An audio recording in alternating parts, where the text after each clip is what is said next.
आता मी जवळजवळ 1.5 तासाचा प्रवास करून उसरोली या गावाजवळ पोचलो। उसरोलीवरून मला परत आज शेअरिंग किंवा बसने सुपेगावला जायचं। सुपेगावला ह्या इथे 2 रस्ते येतात, 2 फाटे फुटतात। मी जिथे थांबलो आहे त्या काकाने सांगितलं खालच्या साईडला जा। मग अशा आपण रस्त्यावरून येत होतो तेव्हा मुंग्यांचं एक वारूळ बघितलं। मला वाटलं ते मोठं असेल, पण ते आत्ता बघितलं दाखवतो ते दर्शन घेतलं आहे। आणि आता इथून पुढे थोड्या वेळा इकडे बर्ड वॉचिंगसाठी जागा चांगली आहे असं त्या काकांनी सांगितलं।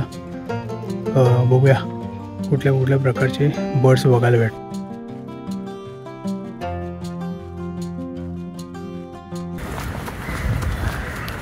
नमस्कार मित्रांनो, नवीन व्हिडिओमध्ये तुमचं पुन्हा एकदा स्वागत। आता मी हॉस्टेलमधून चेकआउट केलं आहे आणि अलिबागमधील सुपेगाव इथे चाललो। सुपेगावमध्ये काय आहे ते थोड्या वेळाने तुम्हाला कळेल। आता मी चाललो आहे अलिबाग स्टँडवर। अलिबाग स्टँडवरून मुरुडसाठी बस भेटेल किंवा शेअर रिक्षाने जावं लागेल। बघू कसं काय ते।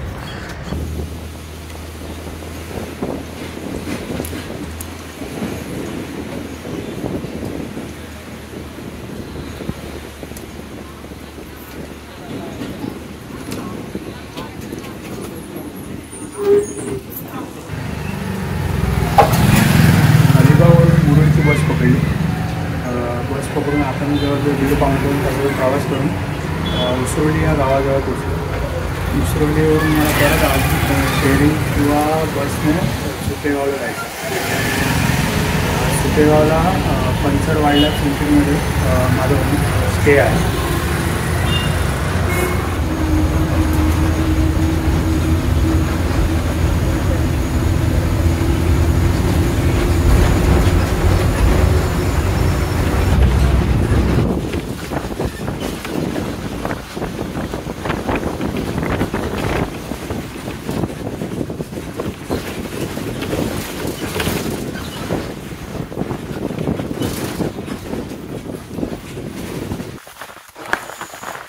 पनसळजवळ आलो।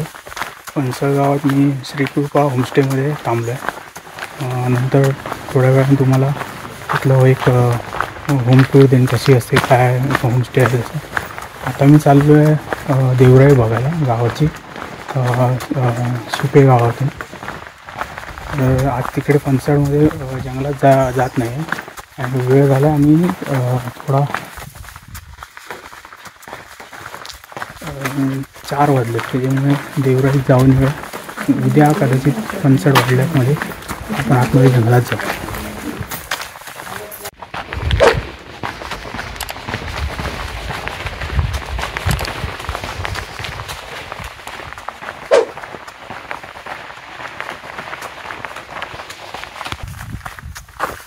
गावातून आता थोडं जंगलाच्या तिथे आले। ते खाली शेती आहे आणि शेतीच्या इथे देवराई आहे या गावाची।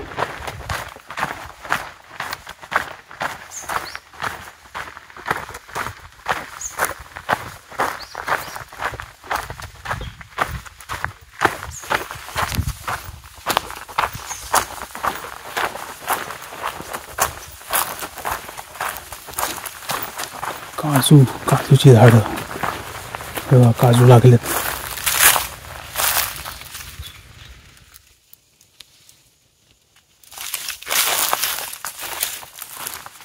हा असा रोड आहे।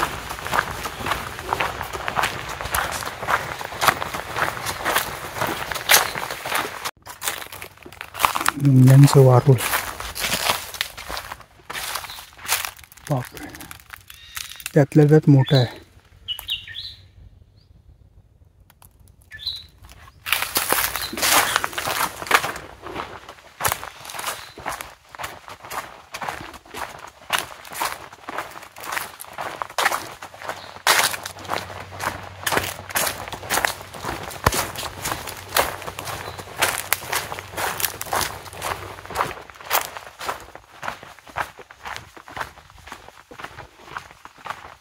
पूर्ण वाटेवर एकटाच। ह्या इथे 2 रस्ते येतात, 2 फाटे फुटतात. मी जिथे थांबलो आहे त्या काकाने सांगितलं खालच्या साईडला जायचं. हा इथून गेला की लॉंग कट आहे, इथून थोडंसं जवळ आहे. आपण इकडून जा. रस्ता पूर्ण लाल मातीचा रस्ता आहे.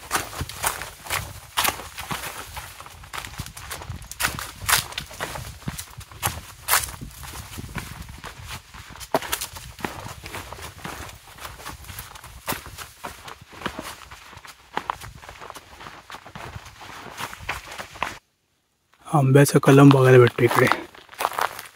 हापूस.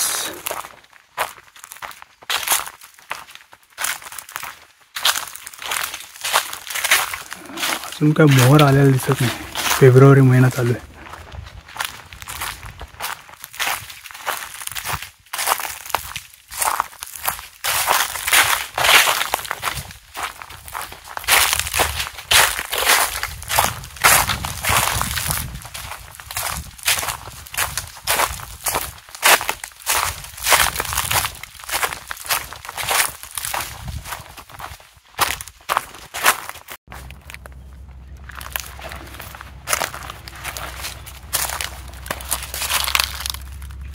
हे काय आहे? जर तुम्हाला कोणाला माहिती असेल तर नक्की कमेंटमध्ये सांगा.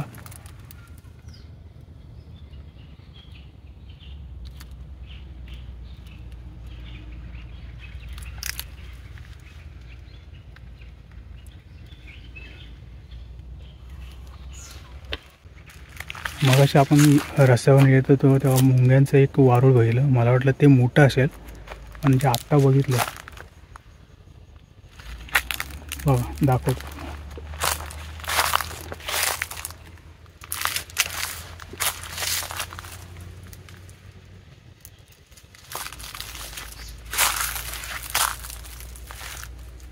जवळ जायला पण भीती वाटते मला आता.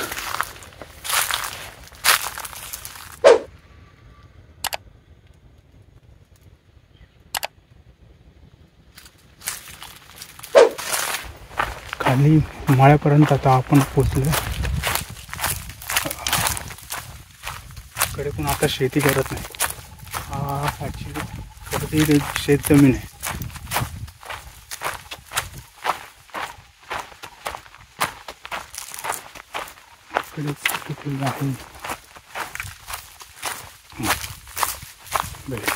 देवर आहे.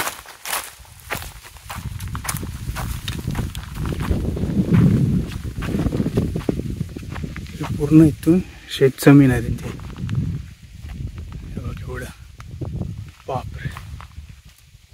पण शेत कोण करत नाही आता. कोणी शेती करत नाही आता इकडे.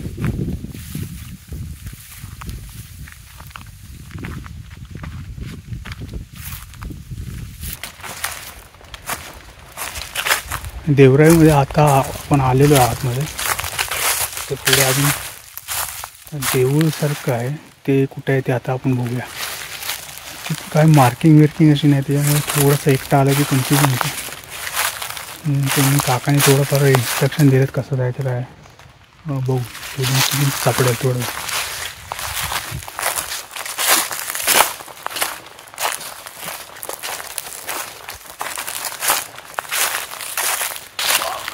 हे खूप जुनं झाड आहे असं वाटतं. खूप जुनी झाडं दिसतात इकडे.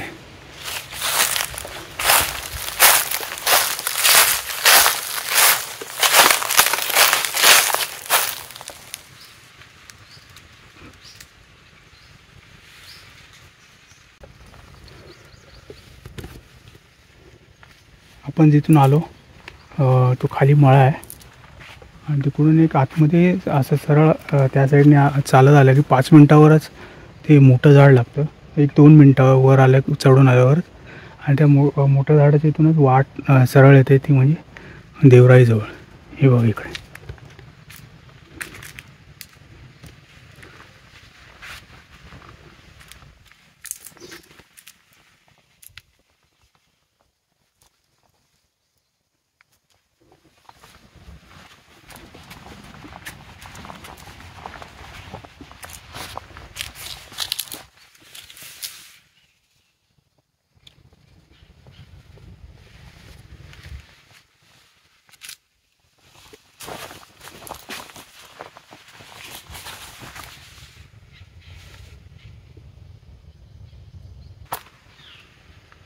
इकडे दर्शन घेतलं आहे आणि आता इथून पुढे थोड्या वेळा इकडे बर्ड वॉचिंगसाठी जागा चांगली आहे असं त्या काकांनी सांगितलं.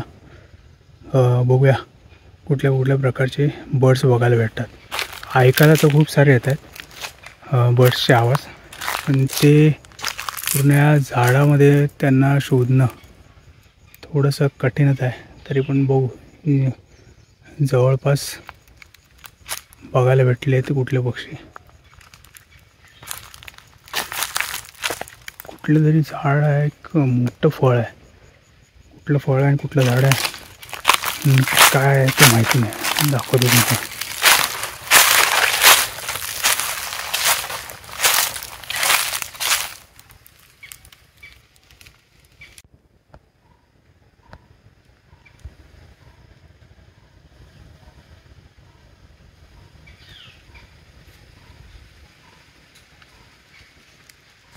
ते पण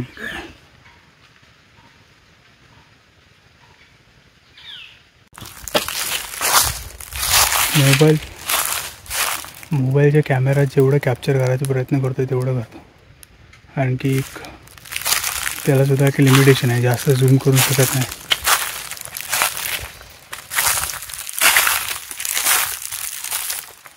थोडा हे देवराई फेरफटका मारूया आणि पुढे जाऊया.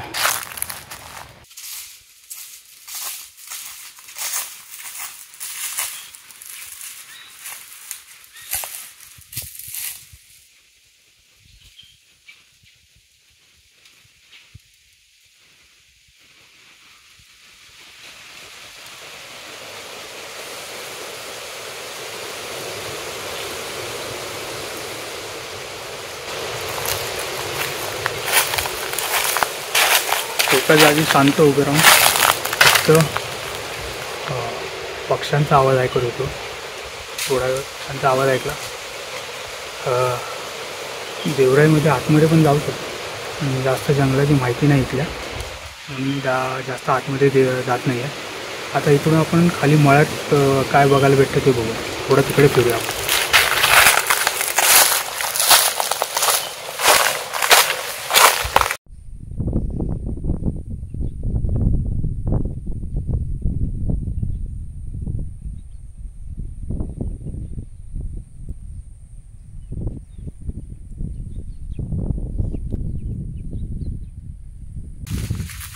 तुम्ही जर बर्ड वॉचिंगसाठी देवराईमध्ये येत असाल, देवराईपासून एक जो माळा आहे खाली पुढे एक 5 मिनटावर इकडे या नक्की. कारण की इथे आल्या मी 5-6 वेगवेगळ्या प्रकारचे पक्षी बघितले. काही रेकॉर्ड करण्याचा प्रयत्न केला पण मोबाईलचे लिमिटेशन्स आणि ते इतके फास्ट क्विकली उडत आहे एका जागेतून दुसऱ्या जागी जागा चेंज करतात, त्याच्यामुळे ते कॅप्चर करणं थोडंसं कठीण जातं. तरी पण मी प्रयत्न करतो जेवढं होईल तेवढं आपण. पण खूप सारे पक्षी आहेत इथे. जर तुम्ही शांत जवळ इथे थांबलात तरी एक 5-6 पक्ष्यांचे वेगवेगळा आवाज ऐकायला भेटतात.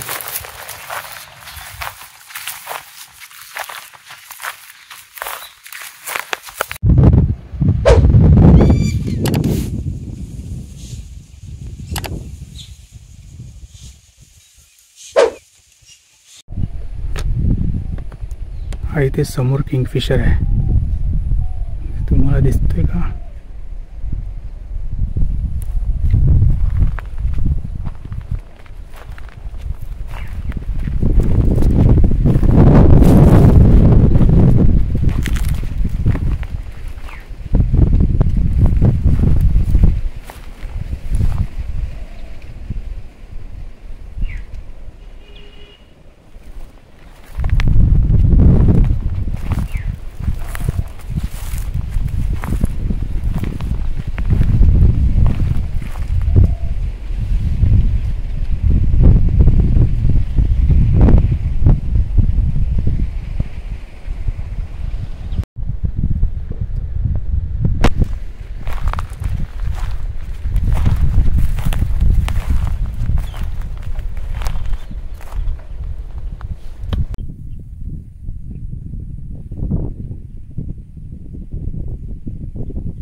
सोपेगावच्या देवराईमध्ये जर तुम्ही आलात आणि तुम्हाला बर्ड वॉचिंगचं आणि फोटोग्राफीचं जर खरंच करायची असेल तर ते देवराई तिकडे आहे. तिकडून त्या माळ्यातून थोडं पुढे आहे ह्या साईडला. पुढे आले की तुम्हाला हे देऊळ दिसेल इकडे.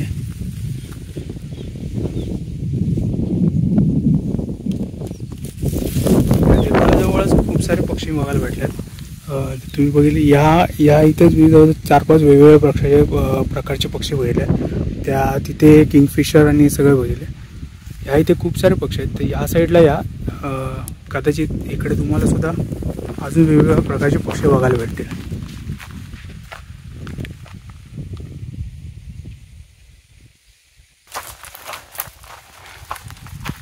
देवराईत गेलो, तिकडून थोड्या वेळ माळ्यात फिरलो, खूप सारे पक्षी बघितले. आता 5:30 झाले. मी तो आता वर चाललो आहे, परत होमस्टेजवळ चाललो आहे. पण जास्त काळोख आहे पण तिथे पण एक तास खाली थांबण्यात काय अर्थ नाही. उद्या सकाळी किंवा दुपारी 65च्या जंगलात आतमध्ये जाऊया. तिकडे अजून काही ट्रेक्स आहेत छोटे छोटे, ते करायचे.